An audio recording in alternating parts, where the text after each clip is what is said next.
สบายดีสบายเด้อพ่อแม่พี่น้องผู้ชมทุกคนเนาะมื้อนี้ก็มาพบกับสองบ่าววันนี้ก็เก่าพี่น้อง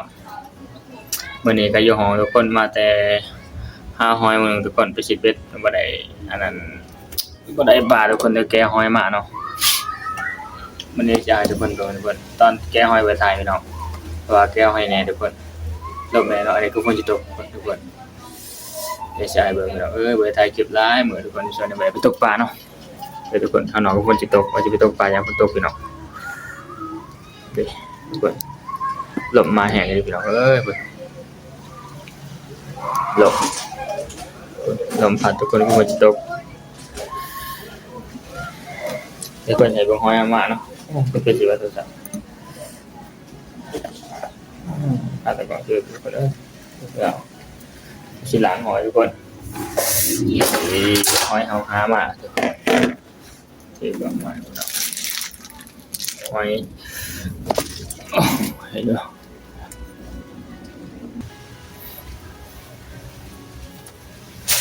ทุกคนหอยเอาแก้มาเรียบร้อยพี่น้อง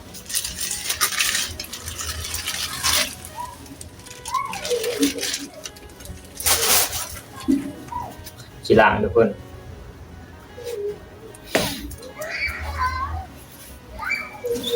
ทุกคนแก้มาแบบสิล้างใส่น้ำเกลือเนาะล้างหอยพี่น้องหอยจำกูได้ปะ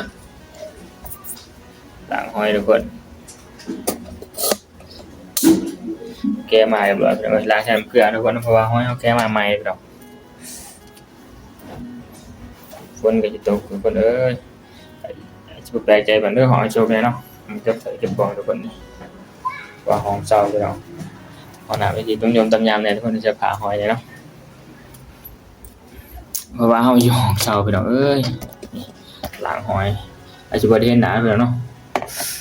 ต่างกล่องวันทุกคนเพราะว่าอันนั้นค่าต่างกล่องมันดึกอันนั้นเลยทุกคนเห็นไหมเนาะ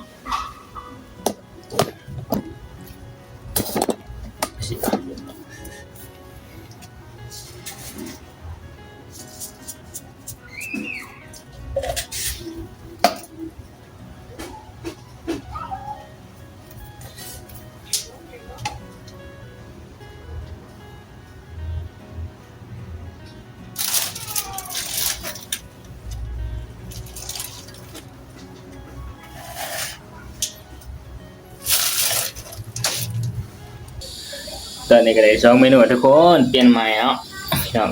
ได้ปลาโคมาทุกคนมาต้มบางนึงไว้ถือโทรศัพท์ไปทำพี่น้องปลาโคตรงใหญ่เลยทุกคนคั่วเรียบร้อยมาพี่น้องเดี๋ยวก็ห้อยให้วงแดงทุกคนเดี๋ยวปลาโคมาทุกคนไปถือโทรศัพท์ไปนำพี่ได้เด็กพี่น้องพี่ได้พี่น้องเบิ่งโอ้อันนี้ก็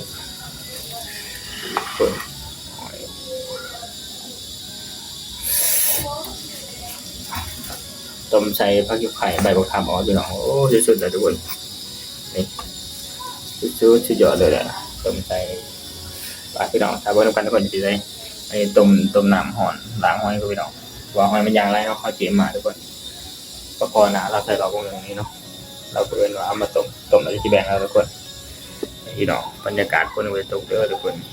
นะบรรยากาศพี่น้องต้มเดือดประกามอ่อนโอ้บ่ทันทุกคนบ่าพี่น้องไปเบิ่งเดี๋ยวกรอกน้ำทุกคนต้มปลาพี่น้องกำลังต้มน้ำหอมทุกคนปลาพี่น้องมันจะต้มปลาทุกคนต้มปลาทั้งหอยในพี่น้องมื้อนี้เอาต่างหากทุกคนบรรยากาศบรรยากาศพี่น้องทุกคนจิตตกนี่แต่บ่ตกทุกคนเลยมื้อนี้ปลาพี่น้องปัญญาล้างหอยมาทุกคนพี่น้องปลาใส่หม้อเรียบร้อยทุกคนปลาคอตัวใหญ่พี่น้องเกือบโลเลยทุกคนความตัวใหญ่แห้งต้มพี่น้องต้มแบ่งกันน้ำเนาะเพราะว่าน้ำเราใส่หลอดทุกคนจะหลอดอยู่ข้อไก่ทุกคนนี่เห็นป่ะของเห็นได้ทุกคนของมีปลาเลยคนปลาคอตัวใหญ่ขนาดนี่พี่น้อง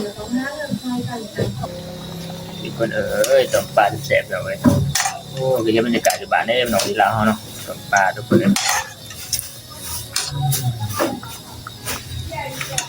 ผักปัญญาพี่น้องต้มปลาทุกคนคนหลายพี่น้องชิมุนพี่น้องชิปรุงทุกคนนะมันเปื่อยเลยจังชิปรุงพี่น้องทุกคน คักต้มปลาคอพี่น้อง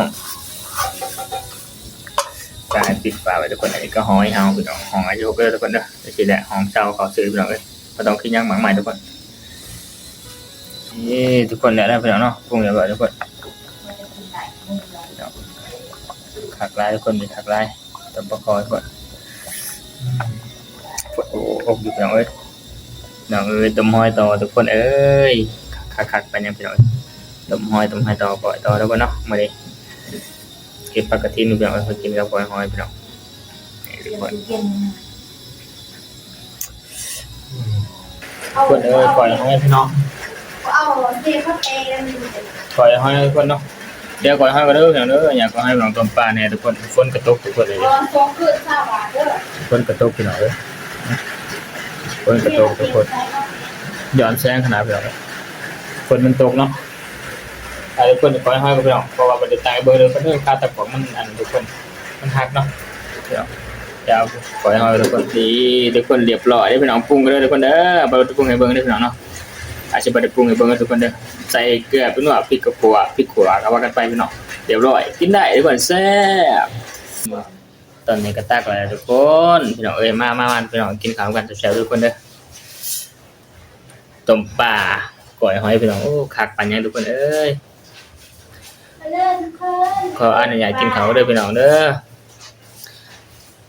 ไปให้เขาทุกคนบ่เพราะว่าสิตั้งกล้องมีหน้าต่างพี่น้องให้เบิ่งเฉยๆทุกคนเด้อให้เขาเบิ่งกับฝากกดไลค์กดแชร์กดติดตามด้วยทุกคนเด้อเป็นกำลังใจให้บ่าวคนนี้ด้วยพี่น้องเนาะมาทุกคนพอกันทีหน้าทุกคนบ๊ายบายพี่ของทุกคนเนาะกินข้าวกับพี่น้องเอ้ย